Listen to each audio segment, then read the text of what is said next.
Hello everyone, welcome to my YouTube channel. आज के इस वीडियो में हम ऑप्शन बाइंग स्ट्रैटेजी लॉन्ग के बारे में डिस्कस करेंगे। ये स्ट्रैटेजी कैसे आप इम्प्लीमेंट कर सकते हैं और हाँ, इस स्ट्रैटेजी में आर्बिट्राज भी पॉसिबल है। तो आप आर्बिट्राज कैसे क्रिएट कर सकते हैं बाय डूइंग ऑप्शन बाइंग। सो ये सब हम समझेंगे। यहाँ पे हमने एक स्ट्रैटेजी ले भी रखी थी। इस एग्जाम्पल में मैंने आर्बिट्राज क्रिएट किया है ऑप्शन बाइंग से। सो ये मैं इस वीडियो के बाद वाले पार्ट में बताऊँगा। सो अभी हम मूव करते हैं एक्सप्लेनेशन की तरफ। जो हमने स्ट्रैटेजी करी है वो है लॉन्ग गट स्ट्रैटेजी। इसमें प्योर ऑप्शन बाइंग होगी, कोई भी सेलिंग करने की ज़रूरत नहीं है। सो आपको ऐसा ना लगे कि इसमें हमने सेलिंग भी मिक्स करी है, इसमें प्योर बाइंग होगी। ठीक है, तो इस स्ट्रैटेजी में आपको करना क्या है, आपको बाय करना है एक लॉट आईटीएम कॉल का और एक लॉट पुट का। इस स्ट्रैटेजी में हमको एक एक लॉट आईटीएम कॉल और पुट के बाय करने हैं। एग्जाम्पल में हम वही एग्जाम्पल ले लेते हैं जो मैंने एग्जाम्पल ऑप्स्ट्रा में लिया है। ऑप्स्ट्रा में जो मैंने एग्जांपल लिया है, मैंने लिया था जब निफ्टी ट्रेड कर रहा था 15,782 के अप्रॉक्स। सो मैंने क्या किया था, 15,600 का कॉल बाय कर लिया था और 16,000 का पुट बाय कर लिया था। इनकी आप प्राइसेस देख सकते हैं यहाँ से। जो मैंने एंट्री ली थी वो ली थी 184.5 और 215.5।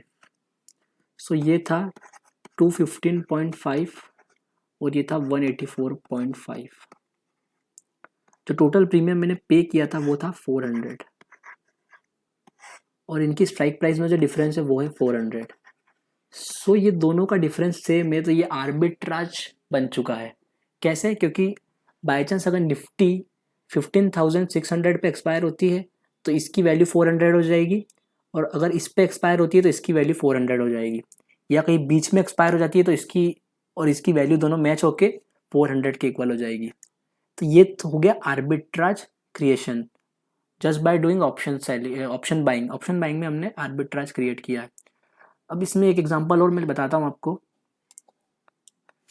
जैसे कि अगर बाय चांस हमारी जो स्ट्राइक प्राइस में डिफरेंस है वो 400 का है और हमने प्रीमियम पे किया है वो है 390 का, तो ये तो है आर्बिट्राज। ये भी हो गया आर्बिट्राज। इसमें हमने 10 रुपीज़ का हमको क्लियर प्रॉफिट तो होगा ही सही।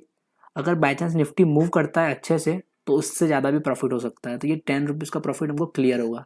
जैसे कि अभी अभी ये वाला जो एग्जांपल है जो मैंने लिया है ऑप्स्ट्रा पे, इसमें अगर मार्केट इन दोनों के बीच में ही एक्सपायर हो जाता है तो मुझे 0 रुपीज़ का प्रॉफिट होगा। बट अभी हमको यहाँ पे प्रॉफिट दिख रहा है 281 रुपीज़ का। ऑलमोस्ट 0.94% का यहाँ पे प्रॉफिट है। इसमें मार्जिन क्लियर लगेगा। जैसे हम मार्जिन देख सकते हैं, हमने 400 रुपये का प्रीमियम पे किया है इंटू 75, जो होता है 30,000 रुपीज़ हमको एस्टिमेटेड मार्जिन लगा है। एग्जैक्ट मार्जिन यही लगेगा आपका, और इसका ब्रेक इवन 400 पॉइंट के अंदर है। तो ये 400 के अंदर तो यहाँ पे 0 रुपीज़ का प्रॉफिट है, बट आफ्टर दैट यहाँ पे प्रॉफिट बढ़ेगा। लेकिन ये एक्सपायरी के टाइम पे, जैसे ऑप्शन एक्सपायर होगा तब का ये प्रॉफिट है नीचे वाला। लेकिन अभी हमको प्रॉफिट हो रहा है क्योंकि यहाँ पे अभी एक्सपायरी हुई नहीं है। तो ये ब्लू लाइन से आप इसका प्रॉफिट इंडिकेशन देख सकते हैं। ये ब्लू लाइन जो है ये आपको प्रॉफिट बताएगी कि आपका करंट टाइम में क्या प्रॉफिट होगा, मतलब अभी जब हो रहा है तो क्या प्रॉफिट होगा। मैं इस बार एक बार इसको रिफ्रेश कर लेता हूँ। अब जैसे आप यहाँ देख सकते हैं, इसमें 465 रुपीज़ का प्रॉफिट हो रहा है और इसमें 120 रुपीज़ का लॉस हो रहा है।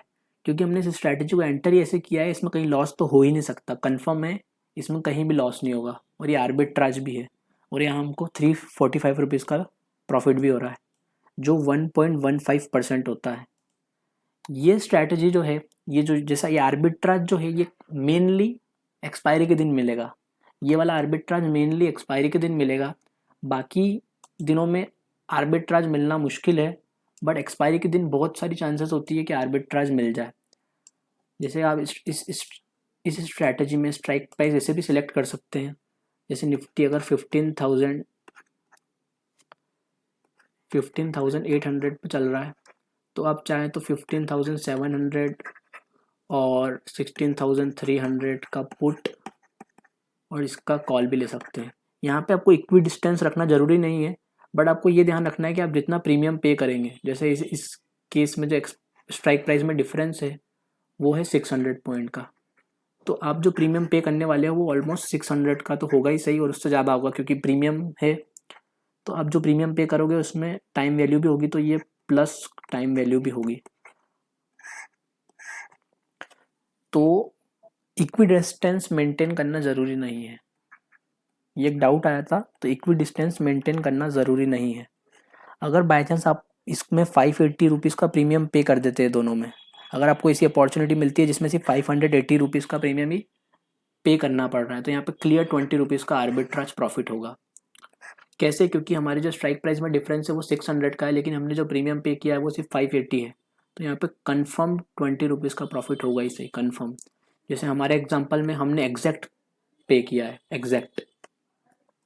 यहाँ पे स्ट्राइक प्राइस में जो डिफरेंस था वो 400 का था, और हमने जो प्रीमियम पे किया है वो भी 400 का था, तो यहाँ पे एग्जैक्ट हमने पे किया है, तो यहाँ पे 0 रुपीज़ का ही प्रॉफिट है on the day of expiry. So ये स्ट्रैटेजी थी। इसमें स्ट्रैटेजी में एक बार मैं वापस से क्लियर कर देता हूँ। आर्बिट्राज जो है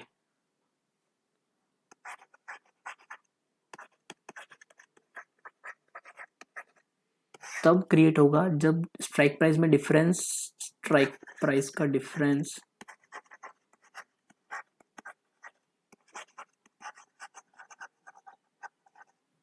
ज़्यादा होगा प्रीमियम पेड से, ज़्यादा या इक्वल टू, यहाँ पे आप देख सकते हैं। सो ये कंडीशन है आर्बिट्राज की। अगर आपका स्ट्राइक प्राइस का जो डिफरेंस है वो प्रीमियम पेड से ज़्यादा है या तो इक्वल है, तो यहाँ पे मैंने लिखा ग्रेटर देन इक्वल्स टू। अगर ये कंडीशन सेटिस्फाई हो जाती है तो आपको आर्बिट्राज कंफर्म मिलेगा, कंफर्म 100% श्योर। सो आर्बिट्राज की कंडीशन ये थी, जब स्ट्राइक प्राइस का डिफरेंस प्रीमियम पेड से ज़्यादा होगा।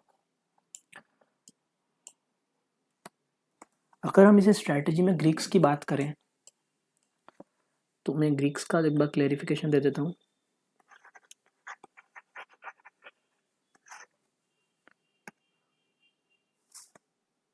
इस स्ट्रैटेजी में डेल्टा न्यूट्रल है,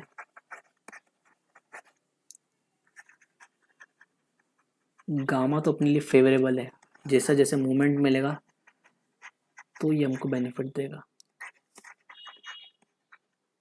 थीटा स्लाइटली है, स्लाइटली मान सकते हैं, अब थीटा भी न्यूट्रल ही है, और जो वेगा है वो भी हमारे लिए फेवरेबल है।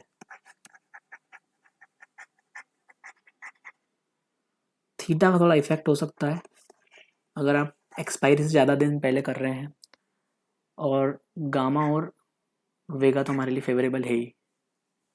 वेगा फेवरेबल इसलिए है क्योंकि जैसे जैसे आई भी बढ़ेंगे वैसे वैसे हमारे प्रीमियम्स भी बढ़ेंगे, तो जो हमने पे किया है उससे हमको ज़्यादा प्रीमियम मिलेगा। और गामा इसलिए फेवरेबल है क्योंकि जैसे जैसे मूवमेंट आएगा वैसे वैसे स्ट्रैटेजी में और ज़्यादा प्रॉफिट होगा। ये है सिंपल स्ट्रैटेजी के लिए। अगर हम आर्बिट्राज की बात करें तो आर्बिट्राज में तो कुछ भी यूज़ नहीं, क्योंकि आर्बिट्राज तो क्लियर प्रॉफिटेबल है। सो आर्बिट्राज में ये चीज़ें वर्क नहीं करेगी, कोई भी ग्रीक्स का इफेक्ट नहीं होगा। ग्रीक्स हमारे लिए आर्बिट्राज में कोई यूज़ के नहीं है, क्योंकि आर्बिट्राज में तो हर जगह प्रॉफिट होने वाला है। सो हमको ना डेल्टा से मतलब है, ना गामा से, ना वेगा से, ना थीटा से। सो आर्बिट्राज में इसका कोई यूज़ नहीं है। अब हम चलते हैं डायरेक्टली स्ट्रैटेजी की तरफ। ये आप देख सकते हैं, मैंने आपको स्ट्रैटेजी ऑलरेडी बता दी थी। मैंने 16,000 का कॉल 15,600 का कॉल बाय किया था 184.5 पे, और 16,000 का पुट बाय किया था 215.5 पे। यहाँ पे जो प्रीमियम पेड था और स्ट्राइक प्राइस का डिफरेंस था वो सेम था, जो इसलिए यहाँ पे आर्बिट्राज क्रिएट हो गया है। और ये इसका ब्लू वाली जो लाइन है ये हमको प्रॉफिट बताएगी कि कब कब प्रॉफिट होगा। तो यहाँ पे रिफ्रेश करके चेक कर सकते हैं। जैसे कि अभी हमको 765 का प्रॉफिट हो रहा है और 536 का प्रॉफिट हो रहा है, लॉस हो रहा है पुट में, और 765 का प्रॉफिट हो रहा है कॉल में। सो ये जैसे जैसे, क्योंकि अभी मार्केट मूव कर रहा है, मार्केट वापस 15,800 की तरफ जा रहा है, तो इसलिए यहाँ पे हमको एक्स्ट्रा प्रॉफिट दिख रहा है। सो ये थी लॉन्गर स्ट्रैटेजी। अब जैसे जैसे मार्केट मूव करेगा हमको यहाँ पे प्रॉफिट मिलता जाएगा। जैसे अभी मार्केट मूव कर रहा है अच्छा, तो यहाँ पे हमको प्रॉफिट मिल रहा है।